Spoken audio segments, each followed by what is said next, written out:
For this session, we're joined today by Dr. Kenyona Walker, Dr. Melissa Ross, and Dr. Dave Julian. They're all joining us from the Ohio State University's Center on Education and Training for Employment. Dr. Kenyona Walker is a program manager for SEAT. She works with the Family Engagement Center on multiple projects, leading research and content development for professional development and training for families and schools. Dr. Melissa Ross serves as SEAT's Associate Director of Research Partnerships and Impacts and Program Director for the Community Engagement and Evaluation Team. She has considerable experience in community engagement and project management and has served as the lead project manager for a variety of evaluation and capacity building projects. She is currently spearheading SEAT's Racial Equity, Diversity, and Inclusion Initiative. And Dr. Dave Julian serves as SEAT's Translational Research Scientist and Program Director of Community Planning and Evaluation. His areas of specialization include health and human service planning, program evaluation, and community organization. So please welcome Dr. Walker, Dr. Ross, Dr. Dave Julian. Thank you for participating in the Fellow Summit, and thank you for sharing with us today. Patrick, thank you so much for the welcome. Are you all able to hear me? Okay, perfect. Unfortunately, I put on a dress and makeup for the first time since March, and I have spotty internet, so it wasn't a waste. My family gets to see me, but you all do not. We would love to say thank you and welcome to our session. As Patrick mentioned, we're going to be talking about the invisibility and the visibility of race in school-based family engagement. But first, before we get started, I would like to start with just a list of assumptions. We are all either educators or individuals who are involved with students. And so I just wanted to kind of ground us in some shared assumptions that I hope that you share with me. Everything that we have learned, we have been taught, with the exception of maybe teaching yourself how to ride a bike or maybe how to do algebra on your own. For the most part, we've learned everything because someone else has taught it to us. And you have not taught something effectively until a student has learned it. We all have understood that, we've tried to teach a couple things to students and they just didn't get it quite right. And we said, I'm not teaching this right. The other assumption is that you have only learned something when you can demonstrate the correct response at will in different circumstances with different variables. This tells us that something has been mastered. So when my student can take a math problem, 5 + 4, and work it with dots, with pizza, with friends, then I know that they have learned that addition concept to mastery. We also understand that consistent practice is what creates habits. And sometimes we develop unconscious competencies and learnings that have also been folded into those consistent practices. And I want to start from that position because if any of us have been in education, we often understand that race is a social construct. We know that. We know it's probably not something that is real, yet it exists. And it exists because the social consequences that have been tied to it. So I'm offering some suggestions from the outset that education and race has some significant ties. And some of the ties that have been made to education and race have likely been taught and our students have been learning. I'll give you some examples. So we understand that early on that literacy, the access to literacy were hidden from some people group, and that was based on race. We also can consider the landmark decision of Brown versus the Board of Education. That tied education and race. We know it's a very complex issue, and we know that social consequences are tied to it. So our question is, what are we missing as educators? What are we not teaching correctly? Or what are we not teaching to the extent that our students can learn it in the way that they are demonstrating the result at will? Because currently we know that our students are demonstrating some results, and perhaps some of those results that they're demonstrating are things that we've assisted them in learning. Next slide, please. So most of us understand the ecological systems theory, and that theory essentially says that a child or an individual, they're impacted by several different spheres of influence. Particularly when we think about child development, we understand that that micro system is the most impactful system that our students will experience. And as you can see, We are a key player in the microsystem. Families impact student development. Our children's peers impact their student development. Where they worship or how they worship impacts that. Their access to health, and most importantly for this session, the educational ties that are made in the school very much impacts our students. Next slide, please. So, how are we teaching our students about race? Well, socialization is a theory that says that this occurs when norms and ideologies are taught, learned, and internalized. Remember, we talked about those unconscious bias, those competencies that our students are likely demonstrating. This provides the mechanism for them to form implicit bias, which eventually for some people will fold into explicit bias. So how are we socialized? How does this occur? Well, we are socialized to know that there is race and race exists. We are socialized to know who benefits from this construct of race. And anytime that someone benefits, we know that someone is not going to benefit. There will be a disadvantage. We also know that we are socialized to enforce or reinforce the benefits and the advantages, so the rewards and the punishments. And unfortunately, we are also socialized to deny the existence of the benefits and the advantages, the rewards and the punishments of race. Next slide, please. So let's unpack this whole thing about socialization. I like to call it messages, actually. These are explicit, implicit messages that our children receive. So in general, research says these things, that white children are socialized not to see race. Sometimes we call this a colorblind ideology. They're also socialized that privilege exists, but we don't really talk about it. It's that thing that you can't quite put your finger on, but it very much exists and it operates. Most white students are socialized maybe not to discuss race. It's a sticky, touchy, uncomfortable, yucky subject. They are also racialized or socialized to believe that diversity is representation. So that means that if we have certain individuals a part of something, then that means that we're representing that whole group. Conversely, Black children are socialized very explicitly around race. They are socialized to detect the undertones and underpinnings of race in every situation that they find themselves in. In addition, they are socialized how to navigate some of those disadvantages that I spoke about before. So we know that those disadvantages exist. We know that they are present, and they are socialized very much to go around those. Black students are socialized explicitly by that sphere of influence. They are socialized by their peers. They are socialized by educators. They're socialized by their parents, their community, and their places of worship. And they are socialized to believe that equity and equality honors those who are being represented. Next slide, please. So let's really talk about this colorblind ideology. When we talk about colorblind ideology, we're talking about the fact that I don't see race. But let me share with you some specifics around if someone is actually colorblind.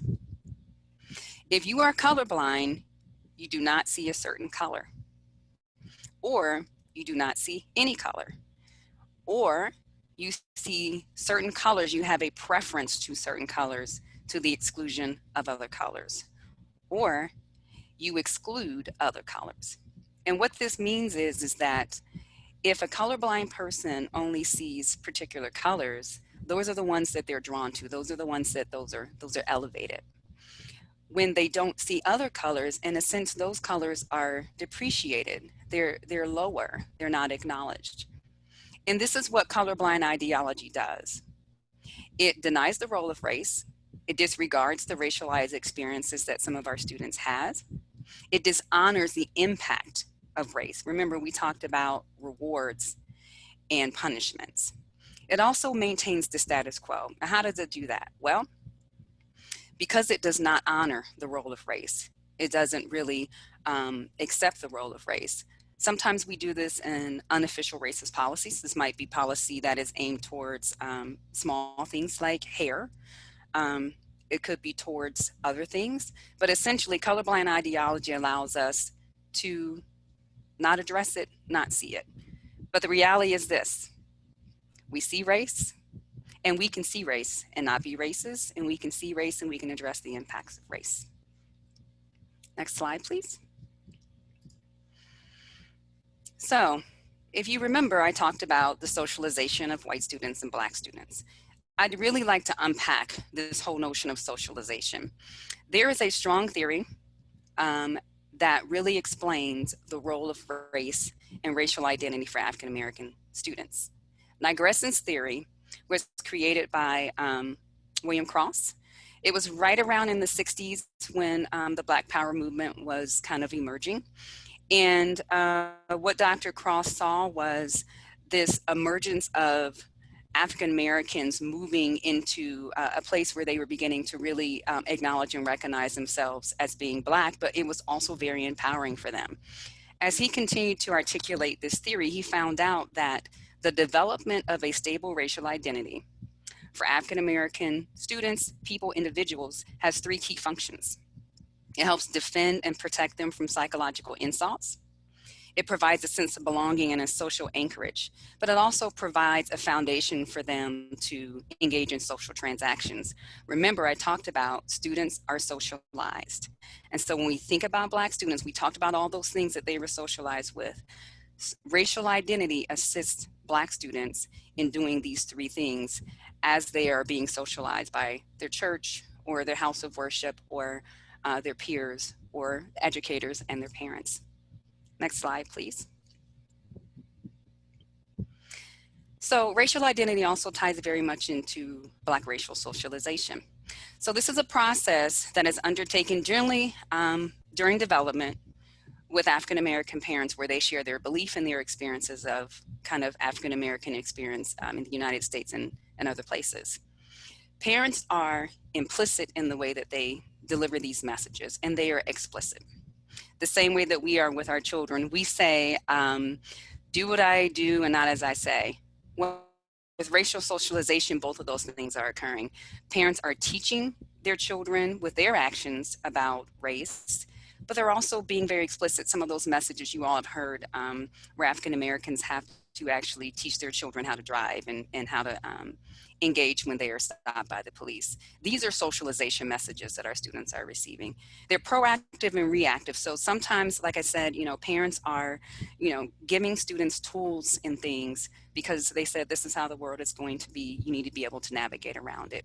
And then when racist activities happen to their children, it's kind of like a situation where they unpack and they debrief using these strategies. Literature has shown that Black socialization assists students in developing the skills and tools necessary to navigate racially charged environments. And Black socialization also is considered to provide students with just racialized survival strategies. The great thing about this is that because we know that sometimes we operate in a colorblind ideology, sometimes that can make some of our students feel less than. Black racial socialization elevates our students' identities about themselves. And so it instills not just a sense of racial pride, but it instills a sense of cultural pride. And sometimes these are the messages that we don't get outside of our house. Next slide, please. So sometimes we have individuals that say, I don't know that racism exists in education. I would say that we know that colorblind ideology exists. And so here are some facts that I think would be helpful for us to understand as educators, is that Black students are less likely than white students to have access to college-ready courses. Black students have less access to honors or AP courses. Predominantly Black schools are often staffed with less qualified teachers. Non-Black teachers tend to have lower expectations for Black students than Black teachers do. And I'm going to talk a little bit about that later on. And Black students are 2 times more likely to be suspended without educational services compared to their white peers. And then lastly, schools spend about 90% more, or schools that are 90% more student of colors, students are educated with about $733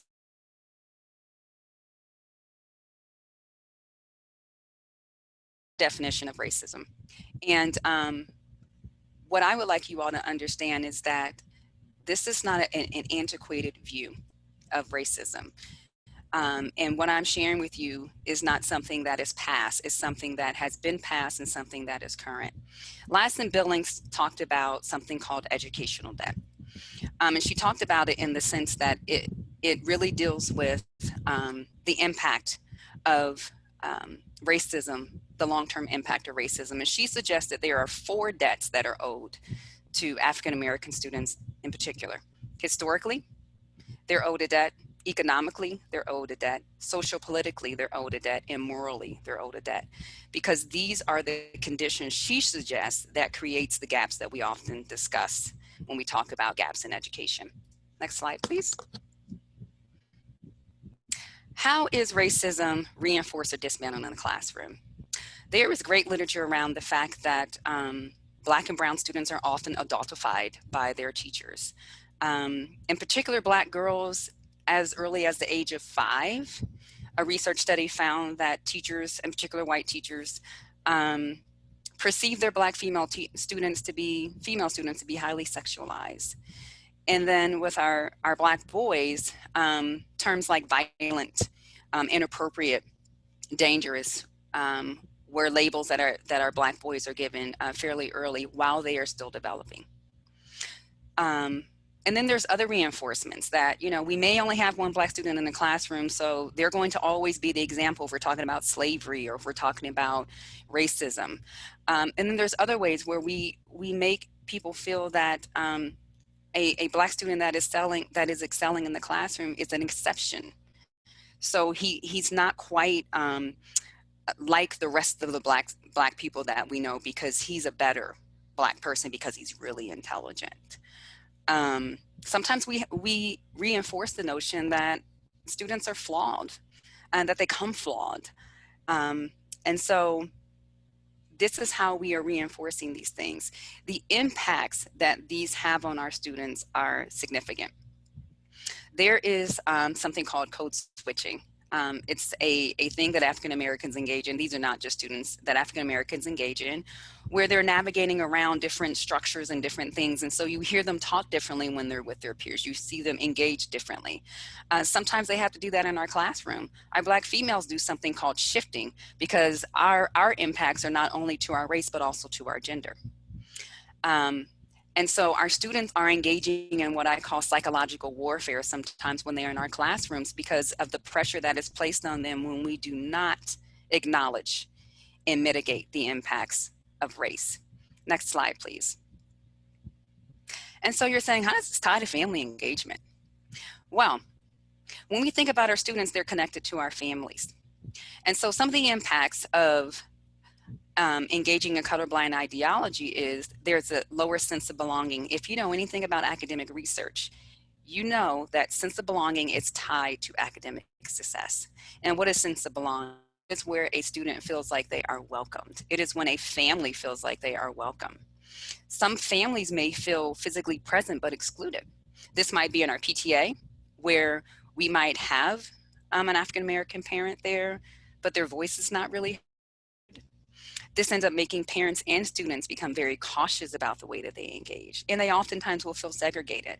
Think about your football stands. So you might have a school that is not predominantly white. There might be some different races depicted there, but sometimes our stands are segregated. You will have all the white parents sitting in one section and then a small enclave of Black parents.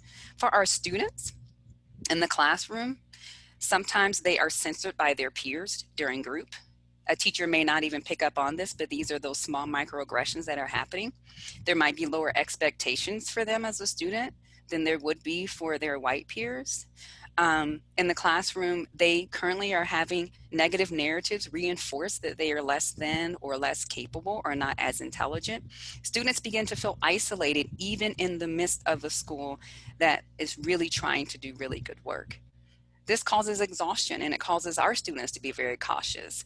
I actually did a research study with Black female students, and the exhaustion and caution was a major finding in that they start censoring themselves. So they don't have to have their peer sense of them any longer. They then now start thinking and working through in their mind, how is this comment going to be perceived? Is someone's going to think that I know more because I'm saying this comment?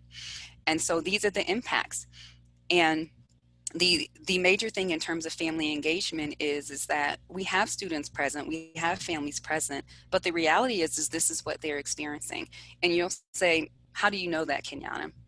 Well, I think that the greatest example that we've seen recently was all of these Dear School letters, where students and families and even white peers stated specific instances of racism.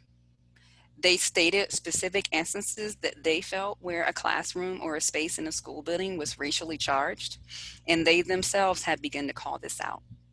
So I would like to offer just some parting thoughts around some action. What can we do? Next slide, please. I'm going to tell you, don't keep quiet and carry on. That's the first thing. Don't do that. We need to listen. We need to listen to our students. We need to listen to our families. We need to listen to our community. We need to honor those experiences. Don't censor those voices. It may not be your experience, but it is an experience nonetheless.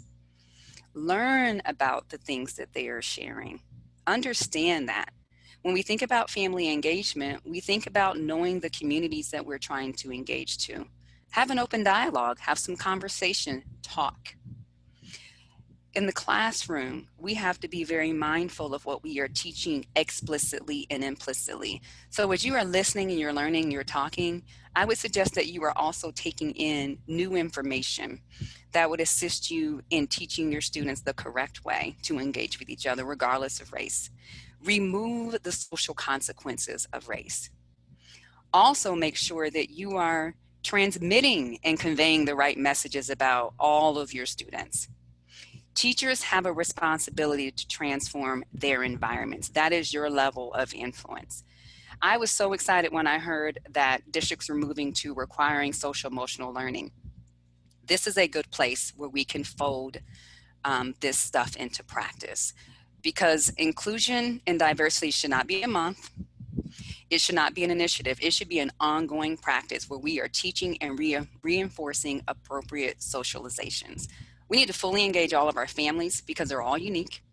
And we understand that family engagement is not one size fits all. So we want to leverage all of our families, and we want to understand what their unique needs are so that we can meet their needs.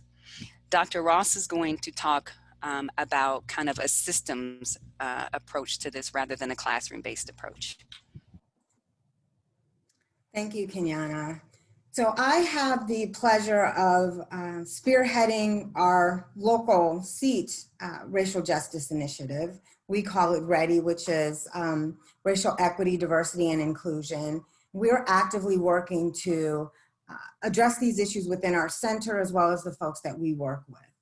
And so we'd like to share a little bit with you about our lessons learned as we're engaging in this work, particularly around leadership.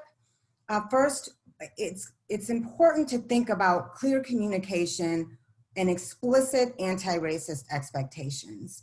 This is not about a particular teacher or a particular incident, but it's about cultural change at the building level, hopefully at the district level, and really ensuring that leadership is clear and explicit about what they expect and about accountability related to those expectations. It's also important to think about training and development. Training like this one, so that you are increasing your knowledge as teachers, but also as leadership. We can't lead in a space that we don't truly understand. And so it's important that we as leaders are out front and really working hard to ensure that we have the kind of content information that Kenyona is sharing, as well as understanding how to make and support cultural change. It's also important to encourage everyone to own their individual impact. What we know is that each of us interacts with students, with our peers, with our leadership, with parents every single day. And we have an opportunity every single day with every single interaction to either positively or negatively impact the folks that we engage with around these issues. And so it's important that we are clear about that and intentional about our commitment to doing our part as an individual. We also want to highlight this idea of centering people of color, ensuring that we're having the kind of courageous conversations, as someone mentioned in the chat, to understand their perspective, to elevate their perspective, to honor their perspective, both of the children we interact with, the parents we interact with, as well as, I hope, of your colleagues of color. It's also important to be proactive about removing and mitigating barriers. This is new work for a lot of folks. This is also very difficult work for everyone involved, for the people of color involved, as well as for the white students and white teachers and white administrators involved. And so there are going to be issues that come up. We want to be graceful in our effort to identify those issues, but also very intentional and committed to disrupting those issues so that we can ensure that our commitment to humanity, because I believe that anti-racism is really about honoring the humanity of people of color. We want to make sure that that commitment is not, that those barriers are not allowed to mitigate that commitment. And then finally, it's important to have formal structure and process. And so with that, I'm going to turn it over to Dave Julian, who's going to talk a bit about our approach to structure and process. Thanks, Melissa. So very quickly, we just want to offer some tools that may be useful to folks as you think about doing work related to some of the issues that we've talked about this morning. Clearly, there are many things that we can do informally, but we can also formalize those efforts and create programs, create interventions, and so forth. So this slide illustrates some of those tools that are available to folks who are interested in more formal interventions, more formal programs, and so forth. I won't go through these one by one, but I do want to alert people to the availability of these tools. These tools are program development tools that are used across a variety of different health and social services areas. They have direct application, we think, to work related to racial justice. So with that, I want to also alert people to the fact that some of these materials and some of what we've talked about today are available on the SEAT website. The QR code here will get you there. So want to invite people to look at those materials and certainly reach out to any of us if you have questions about anything that we've talked about today. So I think we may have a couple minutes left here for questions. I want to hand things back to Patrick. Yes, thank you all so much. I know that I've been reading through the chats, and I think that there's been a really tremendous amount of support and appreciation for your presentation today. So first of all, thank you all so much for taking the time to speak with us. Are there any questions for any of the three presenters on the information they shared today?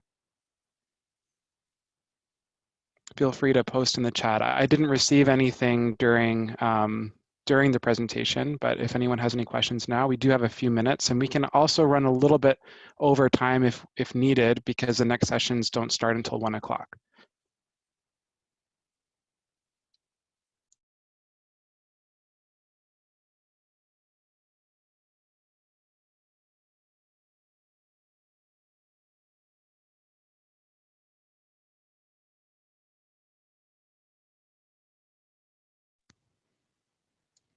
Maybe just wait one more minute to see if any other questions come through.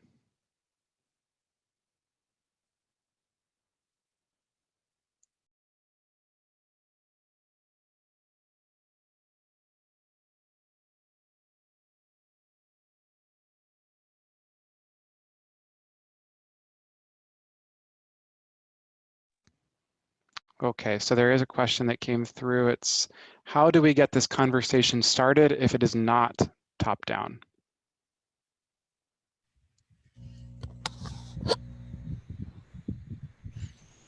That's a really good question. So if you recall, I talked about kind of that classroom influence. Teachers oftentimes can kind of set the environment and climate in their space. And so if it's an educator, that is an easy way for them to do that.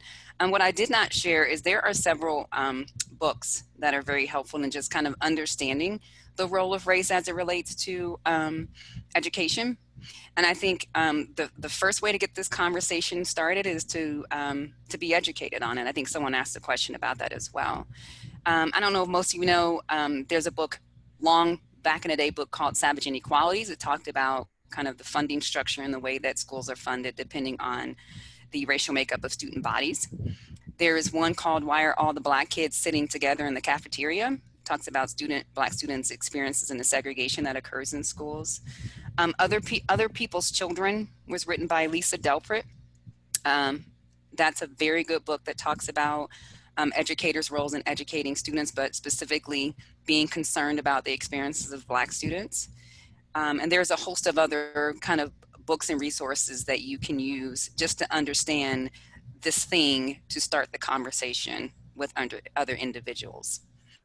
I would also just add quickly, one of the approaches that we've taken is to identify the early adopters and coalesce around that.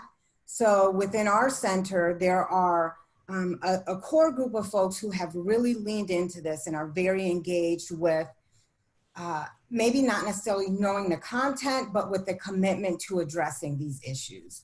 And so we are convening them and having conversations with them. We're doing that at the leadership level, but I would suggest that at the school and district level, that even a teacher could start to have informal conversations with folks and identify those folks who want to do some work around this. And in the education community, you all are very good at sharing information and starting to coalesce around particular ideas. And so to do that around this, educating yourselves, identifying, reading some of the books that Kenyona talked about, taking advantage of all of the training that you can find these days free on this issue, and starting to do your best to educate yourself. And I hope that in our situation, and that also in your situation, kind of that groundswell will start to take place and it will grow and become more uncomfortable for those who are choosing to be colorblind.